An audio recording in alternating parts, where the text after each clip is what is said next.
Hello, my lovely Leo. Welcome to my channel, The Insightful Bee.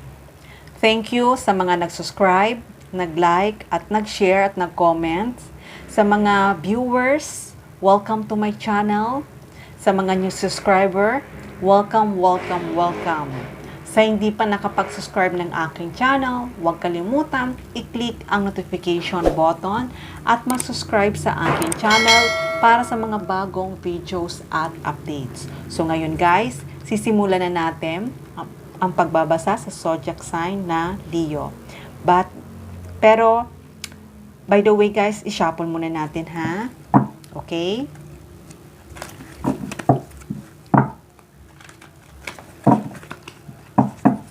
Gusto kong batiin kayo, kung nasaan man kayo sa mundong ito, gusto kong batiin kayo na good morning, good afternoon, good evening, welcome to my channel. Let me know guys, kung resonate ito sa inyo, please write in the comment. Kung hindi, just leave it, okay? Ano nga ba ang message for Leo? Okay. Leo. Six of Pentacles. Nakikita ko, Leo, ay matatanggap mo na. May matatanggap ka.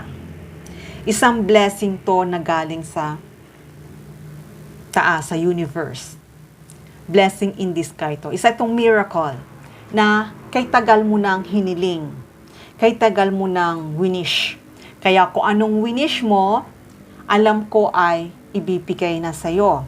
Ibibigay na sa'yo ng universe. Ibibigay na sa'yo ni God kung sino man yung pinaniniwalaan mo na ang dadasal ka, alam ko ay matatanggap mo na at wish come true to.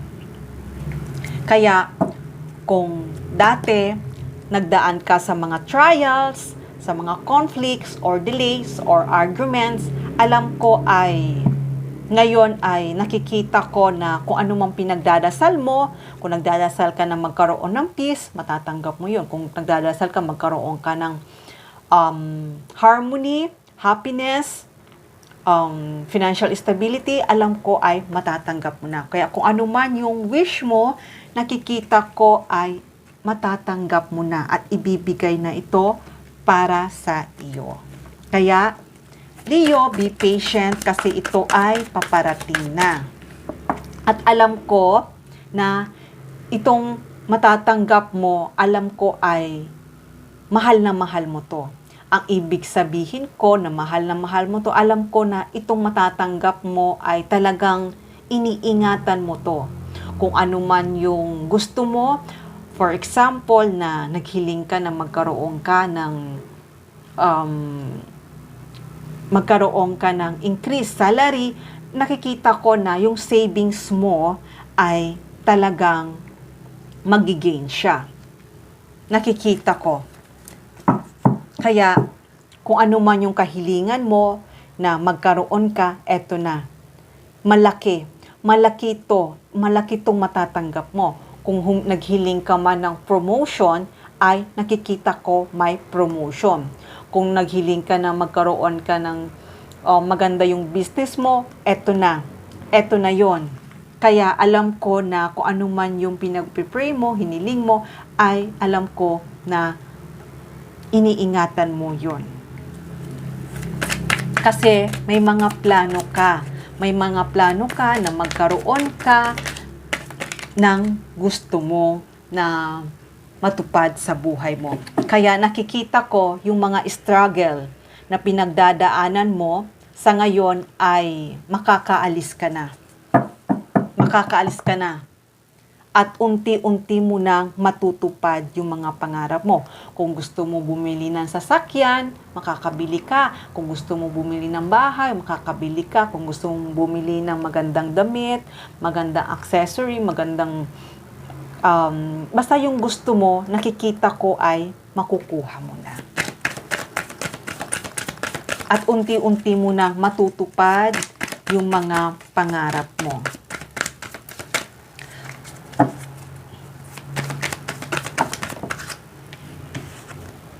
Kasi talagang nakikita ko na dati naguguluhan ka. Naguguluhan ka at dumaan ka talaga sa mga challenge. At inisip mo na hindi ka na makakaalis. Hindi ka na makakaalis. Pero this time ay handa ka nang tanggapin. Kaya kung ano man yung mga pagsubok, kung ano man yung hirap na pinagdaanan mo, na may mga taong may nagkokontrol sa'yo, yung mga tao na gusto nila na silang masunod sa decision mo, pero this time ay handa ka nang i-let go yon.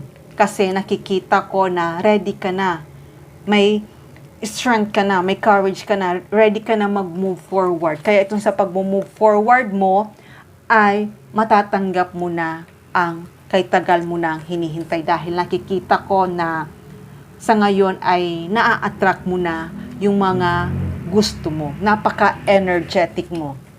At itong ma-attract mo to, nakikita ko na ito ay isang long-lasting. Magiging maayos ang buhay mo. Kaya kung ano man yung hiniling mo, alam ko matutupad na. Kasi nakita ko rin naman na kung gaano ka kasikap at nag-save ka. Kaya itong pagiging masikap mo at nagsisave ka ay at the end, magkakaroon ka na masaya at masaganang buhay. Kaya Leo, happy ako para sa iyo dahil hindi ka nag-give up sa mga pinagdaanan mo. Kaya ngayon ay may courage ka na at papunta ka na sa happiness. Kaya kung ano man dati yung past mo na pinagdaanan mo, alam ko ano man yung trauma, kung ano man yung anxiety at stress na pinagdaanan mo, struggle sa buhay mo, ay talagang malalampasan mo na dahil ngayon ay magiging masaya ka na. Magiging masaya ka na. Malakas ka na, na-attract mo na yung mga dapat para sa'yo at hindi lang yon, talagang magiging masaya ka. Magiging masaya ka.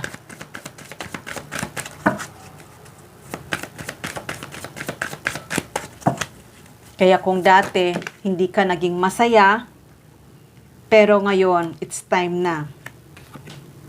At lahat ng secrets mo, ang ibig kong sabihin na secrets, kung dati ay marami kang tinatago na ayaw mong i-show. For example, may talent ka, ayaw mong ipakita, nahihiya ka, pero this time ay handa ka nang ipakita ang talent mo.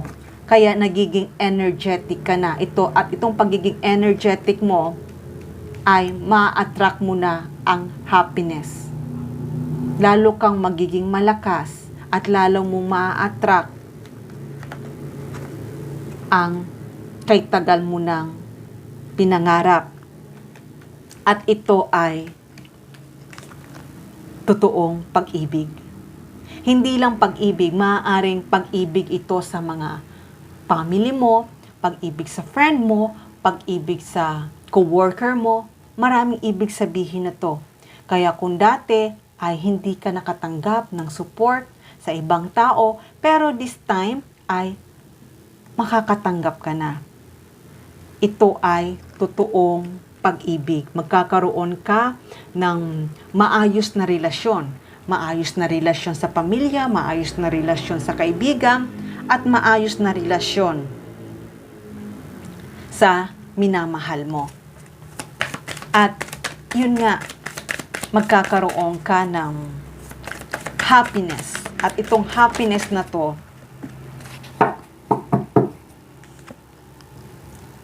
ay talagang sobra-sobra.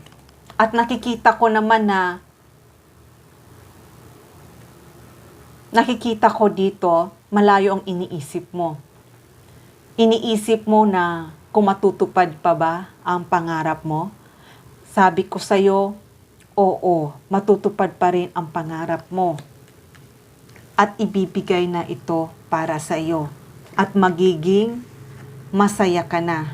Kaya kung iniisip mo na hindi mo na matutupad at hindi mo na makukuha ang gusto mo, yung desire mo, nakikita ko na makukuha mo pa rin siya dahil nandito ang happiness. At nakikita ko na kung ano man yung bad experience mo or trauma mo dati or kung ano man yung napagdaanan mo na hindi ka naging masaya, nakikita ko ay mag-move forward ka na. Kaya kung ano man yung kinakatakutan mo, alam ko ay makakaalis ka. Makakaalis ka. Kung ano man kinakatakutan mo na kung kinakatakutan mo na hindi mo na makukuha at hindi ka na magiging masaya dahil nga dumaraan ka sa mga struggle sa buhay or na challenge, pero nakikita ko naman ay talagang magiging masaya ka at the end at mag-move forward ka kasi ayaw mo nang balikan, ayaw mo nang maging stuck at ayaw mo na dumaan sa mga alam mo na hindi nagbibigay sa'yo ng maganda. Kaya kung may mga taong nag-lie sa'yo, alam ko ay itong mga tao na to ay hindi mo na kailangan pa. Ang ibig kong sabihin, kung naging totoo ka para sa kanila, itong mga tao na to na nag-lie para sa'yo ay alam ko na ayaw mo na mangyari ulit sa'yo yung mga ginawa nila sa'yo. Kaya itong pagiging patient mo at itong pagiging mahinahon mo at itong pagiging mabuting tao mo, nakikita ko na ito na nga yung time. Ito na nga yung time na matatanggap mo ang blessing na kay tagal mo nang hinihintay. At magiging masaya ka. At hindi lang yon, talagang matatagpuan mo ang totoong magmamahal para sa'yo. Nung nandyan para sa tabi mo, na inaakala mo na hindi mo na matatagpuan ang totoong pag-ibig. Kaya Leo, hanggang dito na lang muna ang mensahe na to. Love and peace. Mwah!